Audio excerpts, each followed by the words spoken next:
Okay. Good morning. My name is James Durham. I'm the Deputy Director of the Maryland State Law Library, and welcome to our next program, Cybersecurity Trends. A couple of announcements before we get started. During the question and answer period, we're going to have two people running around the room with microphones. So just wave at us, and we'll come to you. You don't have to come to us. And the other thing is, after the program, lunch is going to be downstairs. The lunches are going to be next to the registration desk. Just gather your lunch and then take it on into Ballroom A, and then you can sit there, have your lunch during the afternoon or the lunchtime panel. We have two speakers today. The first one is Wendy Maines. She manages librarian relations for Thomson Reuters in Maryland, Virginia, West Virginia, hold on, the Carolinas, Georgia, and Florida. So she has quite an area. And then Joe Rosinski works with Thomson Reuters Legal, managing a team of technical client managers for the large law and government division. So I'm just going to go ahead and turn the program over to them so we can get as much information as possible. So Wendy and Joe.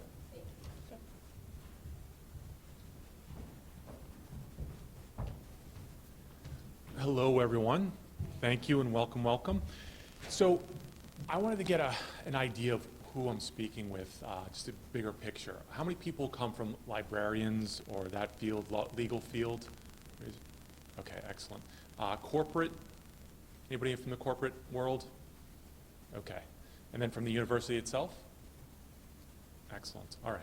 Well, thank you all for coming. Wendy and I want to go through two pieces of what's happening right now in the world of security, cybersecurity.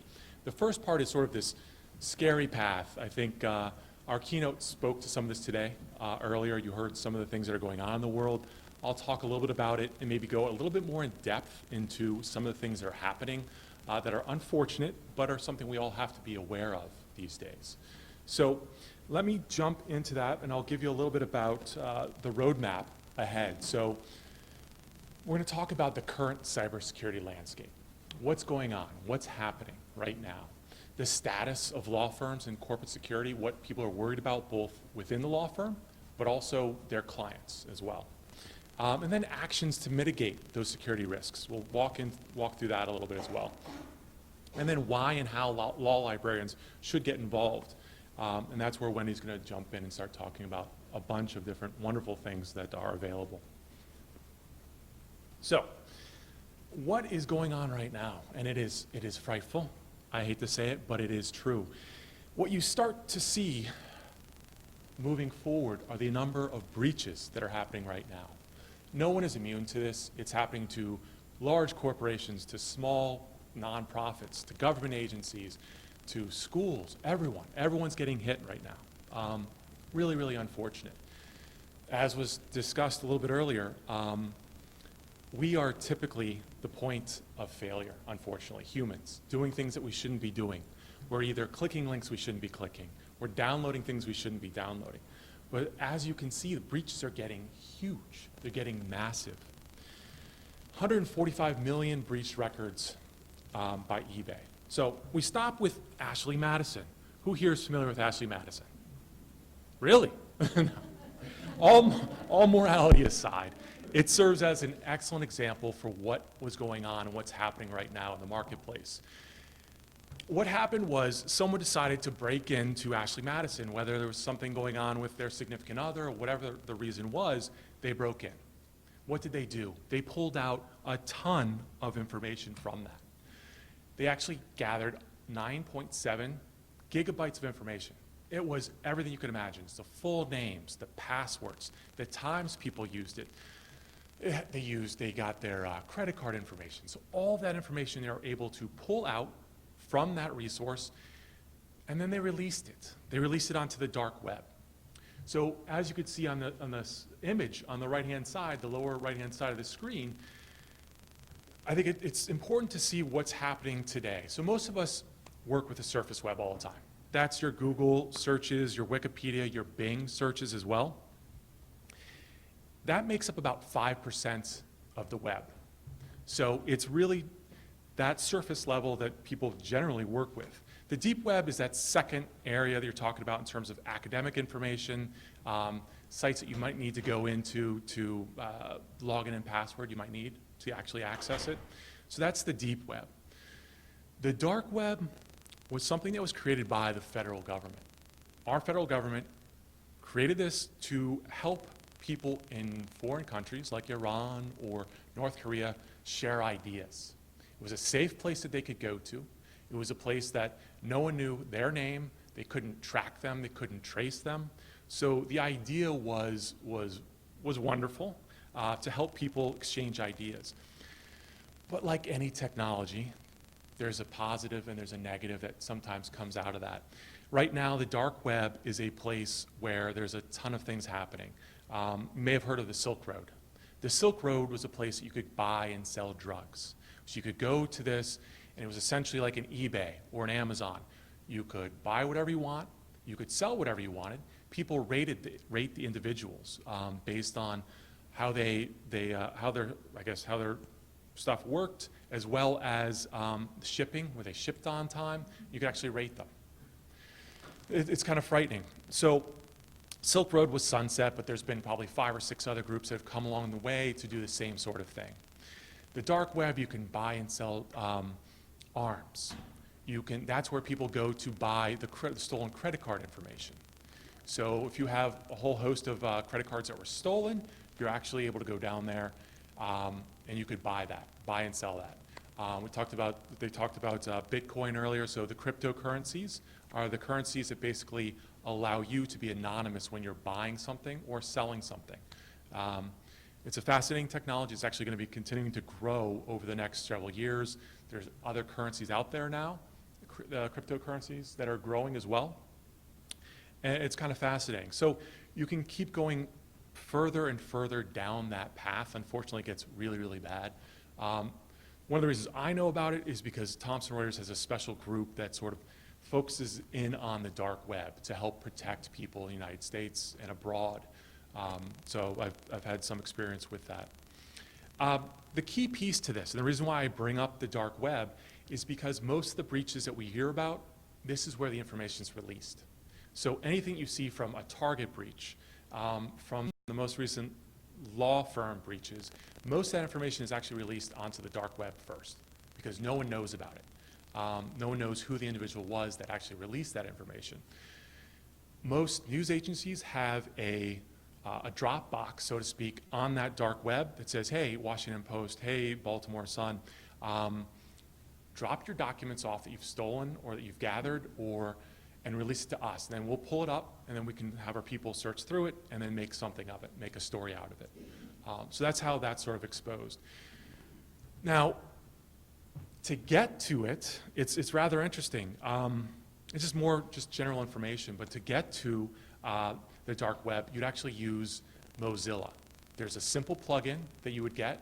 You download that plugin, and basically it creates a proxy for the most part, but not only to one location of proxy, basically saying, hey, I am logging into a computer in Baltimore, but I'm based in DC. It's jumping you around to at least 100 locations around the world. So it's very difficult to find that person. They use a .onion instead of .com, so it's the extension that they typically use for accessing that. So when we get to law firm and corporate security, there's 3 numbers I'd like to throw up. One is 97, 225, and 84. 97 is the percentage of law firms or corporate networks that have been compromised. Very high. It's kind of frightening, but these are the times, unfortunately. People are trying to get in any which way and every way that they can at this point. We'll talk about why in a second. 225 days before a firm or corporate network knows that it's actually been breached. So typically there's malware sitting on the network for 225 days before someone even knows that someone's in there and sending information back to their host. So they could be gathering all sorts of documents, client information, and sending that back to someone to hold on to or use later. We'll talk about how they do that in a second.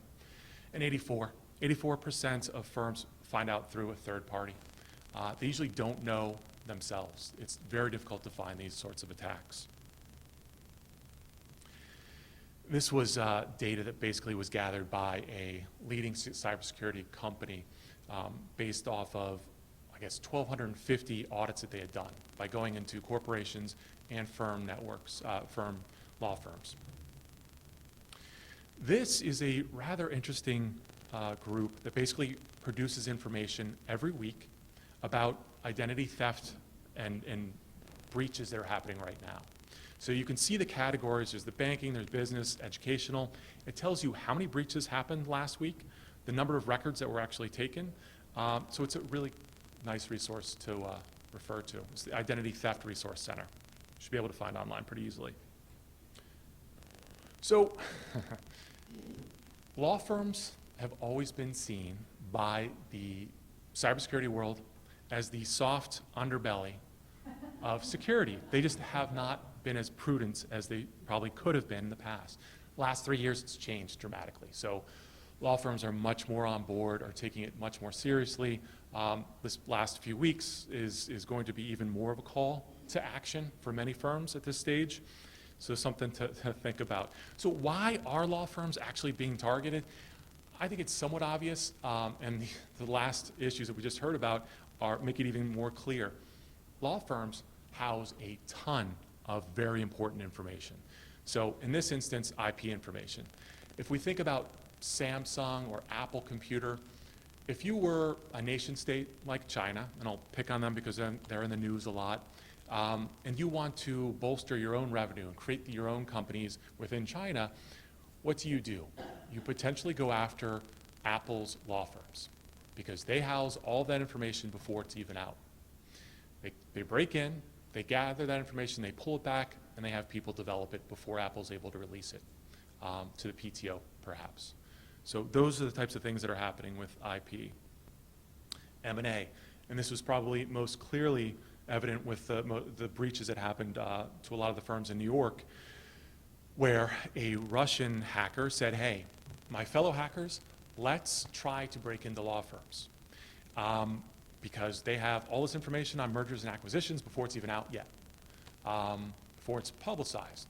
They find out that information, then they're able to go on to the NASDAQ, the New York Stock Exchange, buy shares of whatever company it might be made public, and there you go. They're able to leverage that. They're able to take that information and benefit from it by just buying and selling stocks. So a lot of interesting ways of leveraging that information, I suppose. Fairly obvious, but there's a ton of sensitive and proprietary information that law firms house. So individuals are going after that. So it's not only just individuals, but it's the nation states as well. So it's the Iran, it's the North Korea, various groups within Eastern Europe as well. This, again, speaks to somewhat of a sad story, but there are big and small cases that people win and lose every day, no matter the size of the firm. It could be a medium-sized firm that some case did not go well for their client, and the client's upset. So what do? They go to the dark web, and they hire a hacker. You can hire a hacker for $100 an hour. You pay them in Bitcoin, and they can go after the firm. They can then break into the firm. They can grab that proprietary information, hold it ransom, wait till the firm pays, or just expose it. Say, hey, these are the clients the firm has. This is the client information. Here you go. These things are happening, unfortunately. And then, of course, the venting the anger. So people that are upset can take it out on law firms and other corporations, no question. So talking about the security, the International Legal Technology Association puts out a survey every year and says, what are your top concerns? In the last 3 years, no question, security. Cybersecurity is the top. I've talked to a number of CIOs up and down the East Coast recently, and they spend between 50 and 60% of their time every day on cybersecurity, which is way more than they used to spend. They used to spend 10, 15, 20% at most on the whole security piece, but now with some of the things we're going to talk about and the things you've heard about earlier today, they spend a ton of time on it. So briefly, there are sort of three pieces to this. It's the people, it's the process, and the technology. As I mentioned earlier, we are typically at fault when it comes to breaches, issues, because we download something and click on links that we shouldn't click on. It's the process that the firms have to be concerned about. How do you mitigate that? How do you stop things from getting worse once it's happened?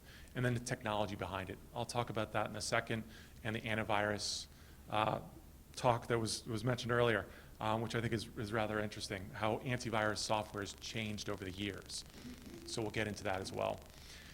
So there are forms of attack that we are all getting much more familiar with right now, and were talked about a little bit earlier.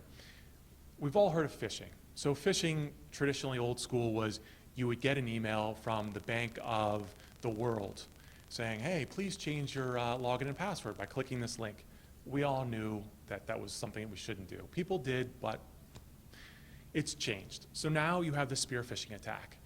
The spear phishing attack is a much more angled approach that a criminal will take. So if I am, I guess I'll pick on China, I'm sorry. I'll pick on China again. So I am China, and I want to go after Apple Computer. So I'm easily able to look online and find out who Apple's top 20 law firms are. I then focus in on one firm that's working on one of the patents that they're trying to pull out, and I go after the managing partner of that firm. Simply find it on a Google search. Who's the managing partner of this firm? I then say, okay, let me learn a little bit more about that person. Everyone's living their lives sort of online now. You have Facebook, Twitter, Pinterest. You might write a blog about some of the work that you do. You might be involved in some associations with your children. A lot of that information is online right now. So I can start developing a profile on one person, that managing partner at the law firm, and I say, oh, this person lives in Baltimore, Maryland. They live in this neighborhood. I actually probably could find their address. They live in this neighborhood, so they probably go to this grocery store.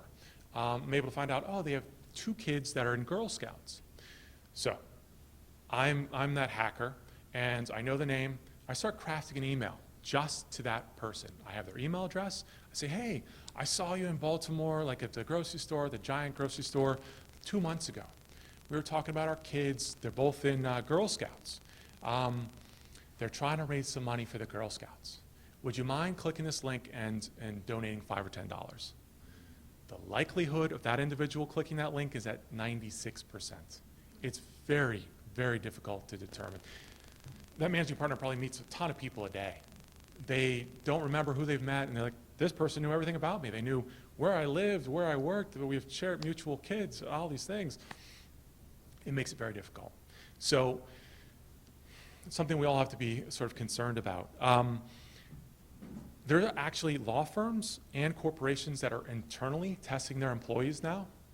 So there are companies out there that will give you about 50 or 60 different templates to send to your employees to see if they click a link. And then it's a whole training mechanism. So it gives people an idea, hey, you clicked on a link that you shouldn't have clicked on. Let's talk about what you should do and what you shouldn't do when it comes to link clicking. So cybercrime as a service is out there, there's no question. There are people you can hire to go after others to get into law firms or to any corporation. Social engineer, we talked about a little bit earlier. It's the idea of befriending somebody. You don't have a login, you don't have a password. You call up an entity, you call up a firm, and say, I forgot my password. You tell a few stories, maybe a few jokes. You make reference to some things internally that you were able to figure out through the web, maybe a building, maybe an office, maybe a conference room. And you're able to befriend that person. You get passed around a few times. Next thing you know, you have a login and a password. It happens all the time, unfortunately. The third is ransomware. We all probably have heard about this at this stage.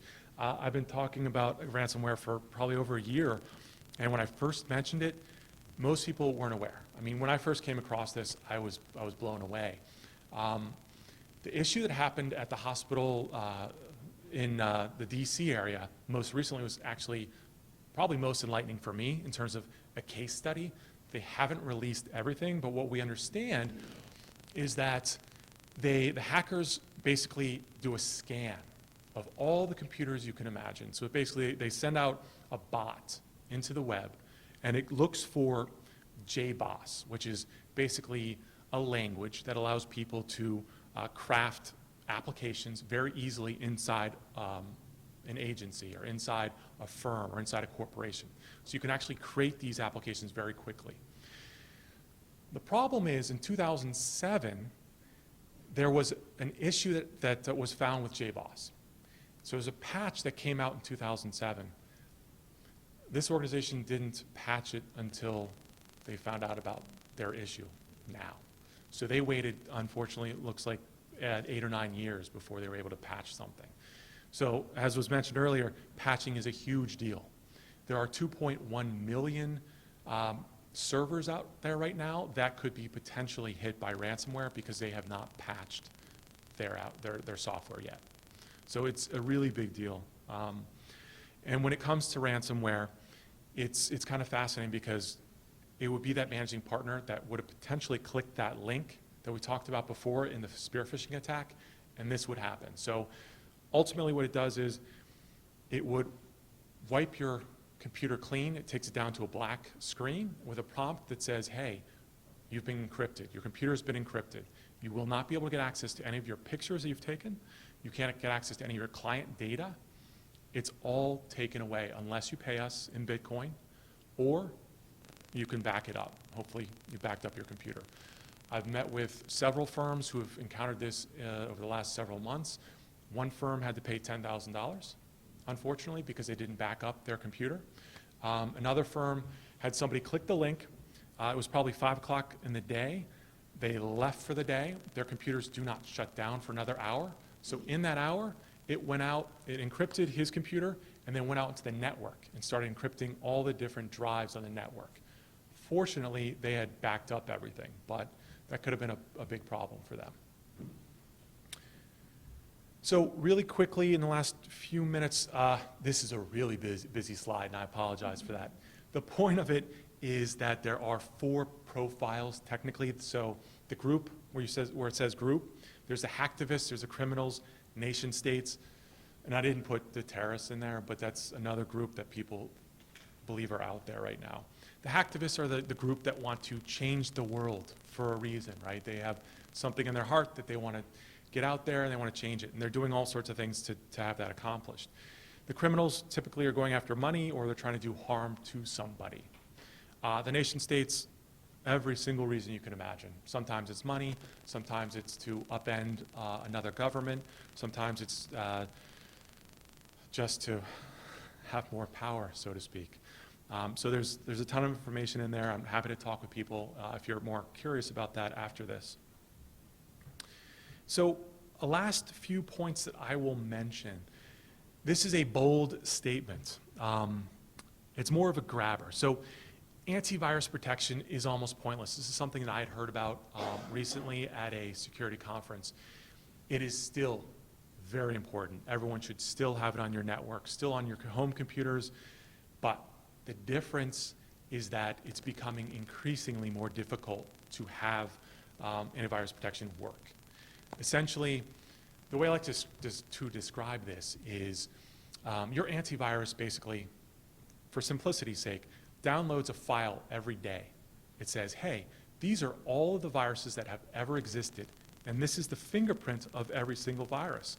So if you're in a walled garden and information's coming in, it knows, hey, keep that out because it has this fingerprint. The problem is viruses are coming about so quickly, are being so dynamic, that getting that full file of all the fingerprints every day is much more difficult to have, especially for our home networks. Law firms, the university, I'm sure, have much more robust systems, but something to be aware of. So one of the things that I like to say is that assume that you've already been breached. It's not about keeping the criminals out in that walled garden. That's very important. But more than likely, the criminal's already in your house, downstairs, playing PlayStation with chips and drinking some soda. Like, they're already there. They're hanging out. It's about finding them. It's literally about finding the malware, finding the problems on your network that already exist and getting it out. That's the key piece, and that's what a lot of law firms, corporations are struggling with right now, is how to do that. Lots of software out there, but it's the ability to monitor those pieces. One of the last things I'll mention is the mathematical algorithms that are out there. So one of the positive pieces about the software component of this is that there are new algorithms that are coming out that are almost AI infused that are able to predict what viruses might be coming. Kind of a neat thing, but in the world of rapid change and this exponential growth of technology, this is one positive piece. So it's the outgrowth of our system getting faster, that hopefully these types of preventative measures will help. So one of the last things I think I'll mention, and then I'll jump ahead to be safe on time here, is awareness. So we all, of course, have to be aware of what's happening, what we're doing, how we're interacting with links, downloading, what sites we're going to, all of those pieces, especially for clients. There's no question that could be a major issue for them. And then visibility, that's a big piece too. So let me jump forward and pass it off to Wendy. Thank you all.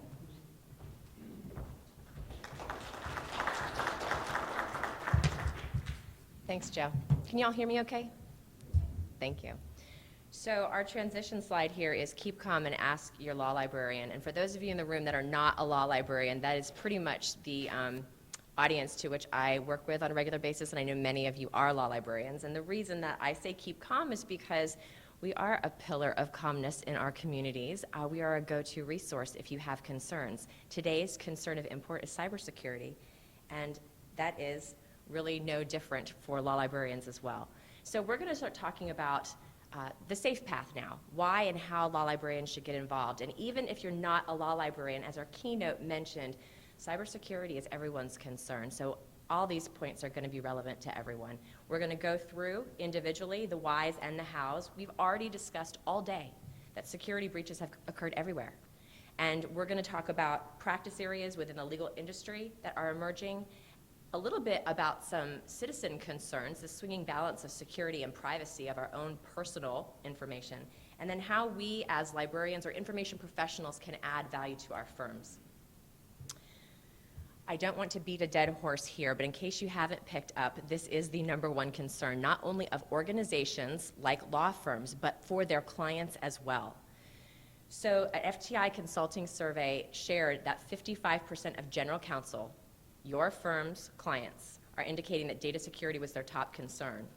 And we've got a lot of statistics that can prove this, but we know that already. What is really kind of an eye-opener is that the failure to address cybersecurity concerns can lead to personal liability. And I have a case up here. It's a rather old case as far as case law goes, but this Caremark case indicates that a failure to act in the face of a known duty to act is a breach of the duty of loyalty. Now, this case applies to boards of directors, so let me break that down for you a little bit. You're aware of a concern, cybersecurity.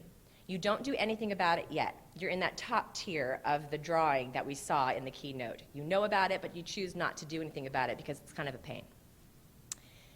You've just breached your duty of loyalty as a director, and therefore, you are now held personally liable.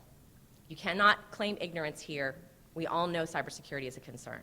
So that opens up a wealth of possibilities, and it's something that your clients should be aware of.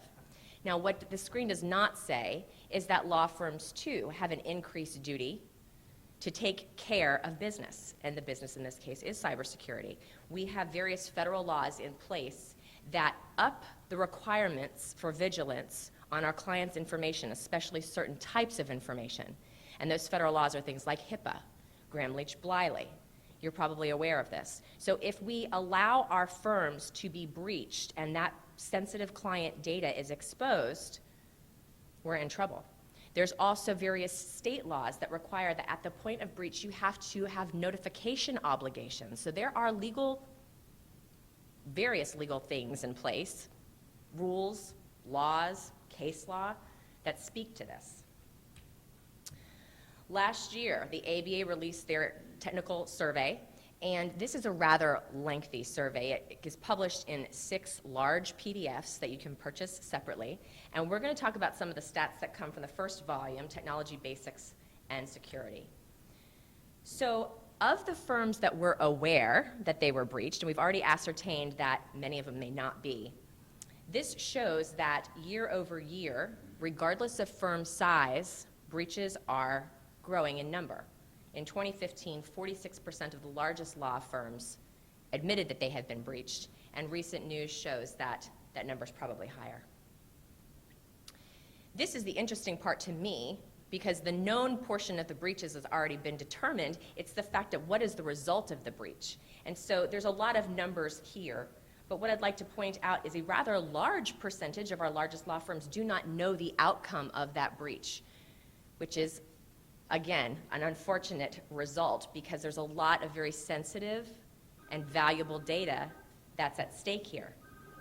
However, of those reporting their known or unknownness to this question, unauthorized access to sensitive client data for the largest law firms is at 7.1%.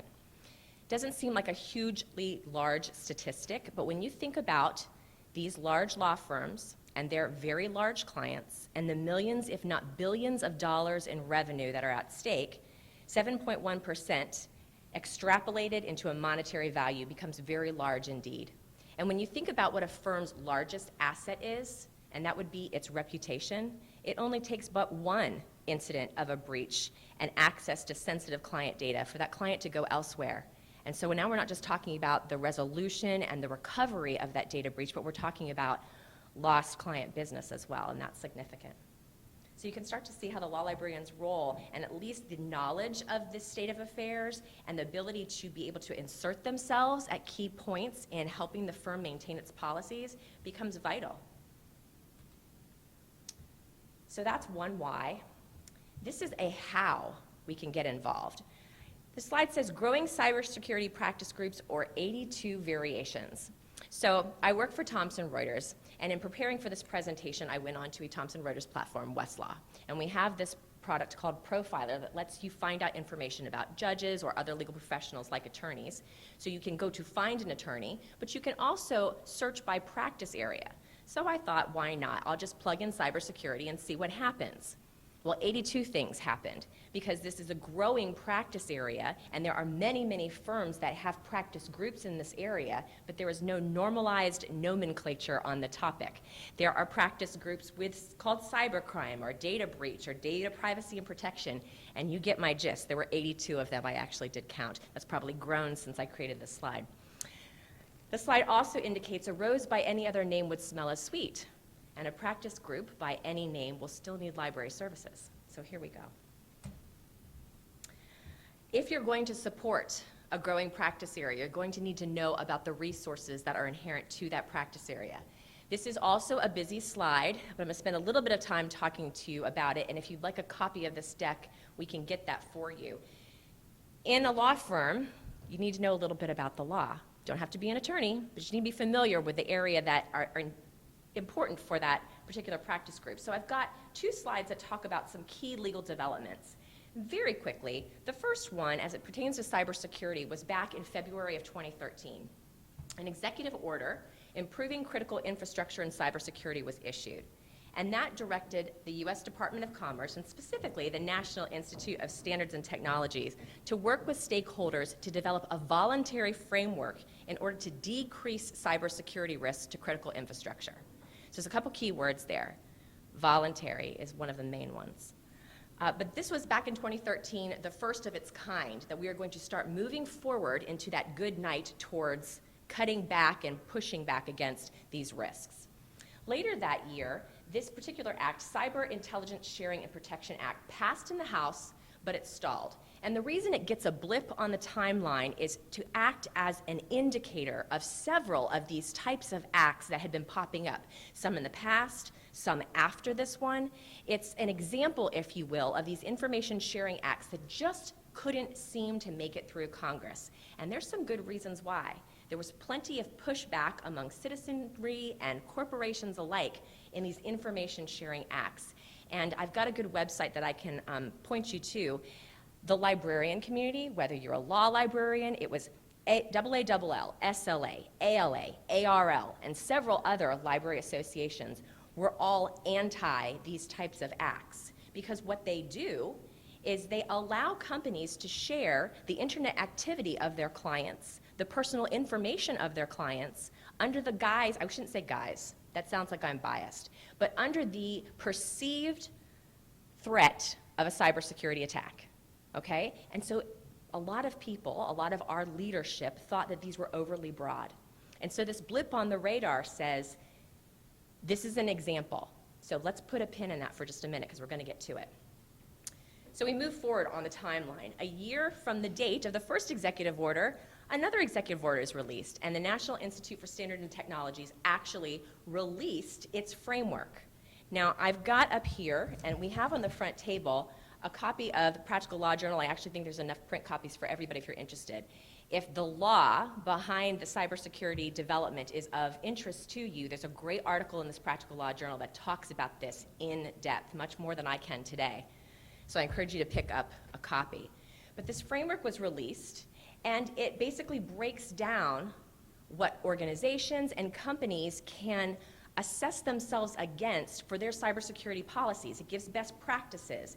It talks about standards and things that if you want to participate in your organization being more secure, you should at least consider this. Now, again, being voluntary, that does hold some questions, but I have to share that the voluntariness of participation in this framework is now questionable. We're going to talk a little bit about some best practices about how you can add value to your firms, and I'm going to steal my own thunder here. One of them is to encourage your managing partners and your decision makers to get cyber liability insurance. And if you want to qualify for cyber liability insurance, almost every insurance company out there is asking, well, are you following this NIST framework? So it may be voluntary, but if you aren't doing it, what's the ultimate outcome? So this was February of 2014. We moved forward in 2014 towards the end of the year, and the Cybersecurity Enhancement Act was passed. This is law. This codifies the NIST framework and also provides for its development and support. So we continue to move forward. Not only do we have the framework, but we have a little bit of support for it. Now we get a little bit closer to present day. Last year, October, the Cybersecurity Information Sharing Act passed the Senate. This is another one of these, what they've been called zombie acts, these information sharing acts that keep rising from the dead. They can't pass Congress, but they keep coming up under some different name. And I've got some things highlighted here. It was supposed to enhance information sharing between companies and the government for these cybersecurity threats. But it also provides extensive protections from these companies for those liabilities that our federal laws have put in place. If you don't protect this information, you will be held liable. Well, now, companies, well, I should say, now, October of last year, should it have passed, if companies share this information with the government, they're protected. They're insulated under this act. And of course, it's supposed to be that the federal government can then look at the attack, swoop in, provide assistance, block it. I leave that for your thought process to extrapolate a little bit more. ... So, we're working on these shows, we're sharing this information. I put a track on this act because I want to know when's it going to pass the House, right? No notification, no nothing comes up. But I'm reading, and I see that at the end of last year, the Consolidated Appropriations Act of 2016 passes. This is the omnibus spending bill that funds the federal government so it can operate throughout the course of this year. And almost every single provision of that act has to do with this agency gets funded in this way, except down at the bottom, the CISA, Cybersecurity Information Sharing Act, language was thrown in. In its totality, interesting. So, if the government wanted to get fully funded, which it did, and it was on a timeline, there was a reduced chance for CISA to be nayed on the floor because the government needed money. So this opens up some interesting questions. CISA passed. All these other zombie bills couldn't make it through Congress, but CISA passed by getting slipped in the back door. And so there's a big question mark in 2016 because this has only been fully functioning for a couple of months now. It's yet to be determined what the outcome of these things are. So perhaps that was a lot of detail for you, but we work, a lot of us, in the legal industry, and I wanted to give you at least some background on some of the key players of the law in this arena. And number three is to wow, It is a wow situation, but I just combined why and how. So as the why and how that information professionals should get involved is that we're usually, as a generality, concerned about the proper balance of security and privacy rights. And now that CISA has passed, well, some of those privacy rights are more at question. It's actually been called a Second Patriot Act because of the way in which it was passed. And it may endanger the privacy and civil liberties of internet users. And we're just going to have to see how that plays out. It's also been called the Darth Vader bill or the cyber surveillance bill. And if you do want a copy of this deck, this graphic is hypertext linked to the website that talks about all those librarian leadership boards that have said, say no to CISA. And these are some of the reasons why. So number 4, this is where the rubber meets the road. You've got all this great data, some of it quite scary in nature. What are you supposed to do about it as far as implementing successful best practices in your organizations? We've talked about some of these, but let's review. Participate in your organization's security policies. If those security policies do not currently deal with cybersecurity issues, you be there to make sure that they do going forward.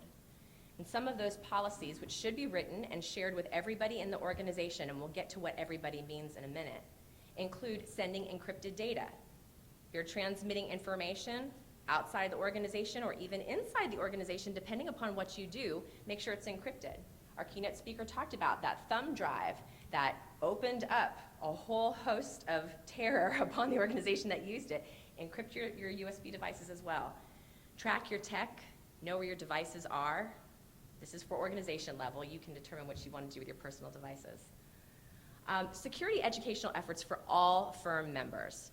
Let's take the asterisks off everyone and talk about what this means. So if you're a lawyer at a law firm, you're often, especially at a certain time of the year, interested in getting your CLEs. And there's a lot of CLEs that you can acquire on cybersecurity, but we should not limit our educational efforts on cybersecurity concerns to lawyers or paralegals or rainmakers, because your receptionist uses a computer, and if they get attacked by a spear phishing incident, the organization's equally as open and at risk as if it was done by a managing partner.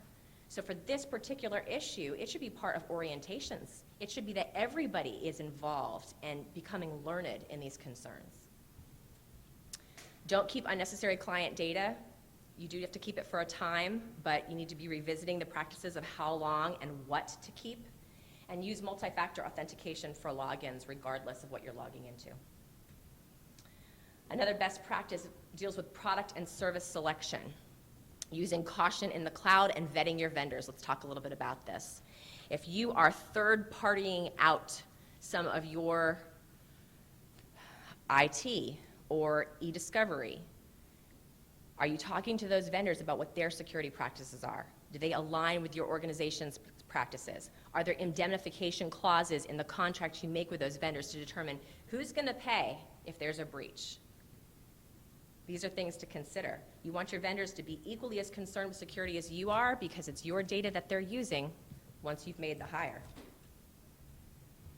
Password management and policies. Now, confessedly, password management is one of the least sexy aspects of cybersecurity, but it's one of the ones that we do day to day. So I'll simply say about this, don't set it and forget it. That applies to the policy. Don't just leave it alone. Be constantly evaluating it, and it applies to the passwords. They should be changing on a fairly regular basis, and that should be part of your overall security policy and specific to your password policy as well. And finally, contribute to cyber attack response teams. So librarians and information professionals have strong skill sets in knowledge management and document preservation, whether that's of the physical document ilk or the digital type. And those skill sets are assets to your organization. Your creativity can assist with cybersecurity issues. And as I mentioned previously, you can encourage your organization to get cyber liability insurance. Finally, you should create a data breach response plan, to mitigate damages, because as Joe alluded, it's not a matter of if, but when you're going to be breached. And so there should be a plan in place as what you're going to do at that time. Now, if that all seems a little daunting, those are 4 best practices. Thomson Reuters just happens to have something that could help you with your data breach response plan creation. And Practical Law, the publication of this journal that's up here, it's one of those resources. Now, I have to tell a little story here very quickly. I was preparing for this, and I'm a librarian, and I like to do research, so I was doing a lot of it.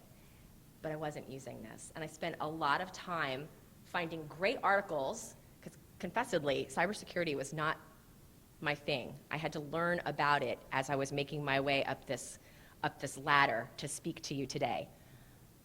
But when I went to Practical Law and I typed in cybersecurity, there's a whole bunch of stuff there, including legal updates and toolkits. And if you didn't know anything about cybersecurity, number one, you will after today. And number two, if you go to Practical Law, it can get you going on that road. If you want to help your organization create policies and plans and procedures, this is the place that you can start. So very quickly, an example, a privacy and data security toolkit that includes a practice note on cyber insurance and how do you insure for a data breach risk, a complete checklist for how you respond in the event of a data breach. You do not have to start from scratch. And there's an actual requirements chart. I mentioned earlier that the various states require that in the event of a breach, you've got obligations to notify. And so it breaks down by jurisdiction what those obligations are and when. Basics. What is a cyber attack? I could have started here. Next time I will. And risk factor clauses that you can write for your clients as well. So this is the journal that I mentioned. There are copies available. And I also wanted to allude that since many of us may be from the Baltimore area, later on this year, there's another summit coming up, 2 days, all about security for the legal environment that you might want to be aware of. So at this time, I think we've kept ourselves to our time frame, and we can open it up for questions. Thank you.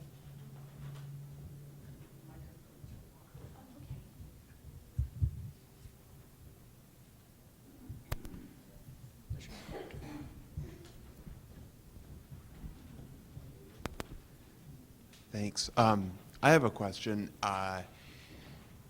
Most of what we've heard about today, the risks seem to be sort of these realistic risks of great embarrassment or financial problems or things like that. One of the questions that a group I've been working with has been dealing with is about sort of more theoretical ethics risks, about lawyers having client communications,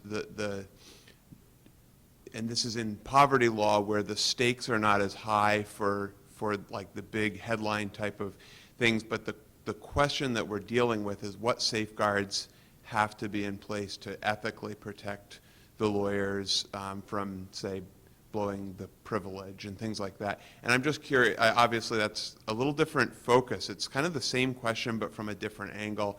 And so I'm just asking if in all this kind of research and stuff, if you know, because we're looking for that and we haven't found it.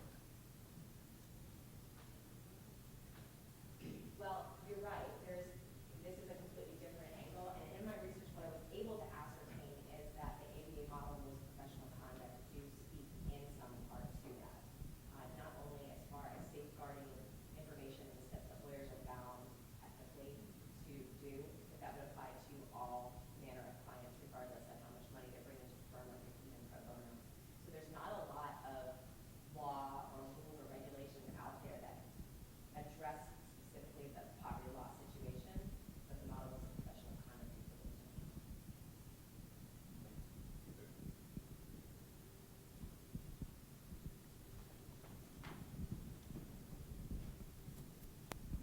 Hi. This question is for Joe, I believe. So you spoke about spear phishing. I was wondering, in your experience, I get lots of emails from vendors talking about surveys, customer satisfaction surveys are based on what you've used.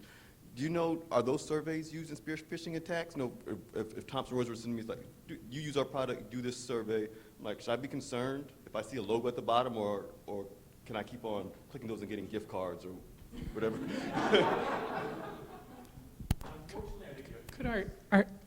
Could we go to, I think the recording, so I want to make sure that your answers make it on. Absolutely. Great question. The question was, you got the question, but I think unfortunately you have to be somewhat judicious about what you click, of course. Anything and everything can be used as a spear phishing attack. I know, geez, probably 10 or 15 years ago, I was doing like a party for a group of people, and just for fun, this is before any of this stuff happened, I crafted, basically you're able to take the image or the coding from a website and put it into an email, and you send it out, and it looks just like what you would think would be something that was legitimate.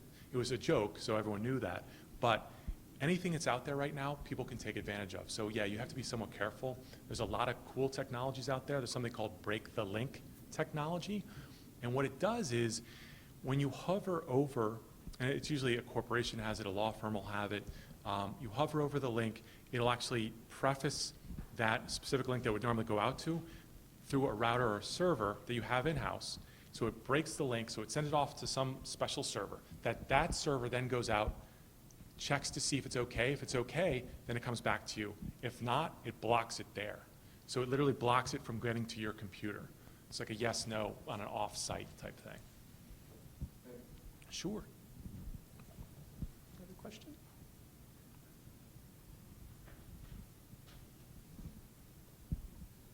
I guess that's it. All right. Well, at 12:30, we're going to begin our lunchtime program, and the lunches are downstairs next to the reception desk, so please go help yourself to lunch, and we'll see you at 12:30 at the next program. Thank you. Thank you all.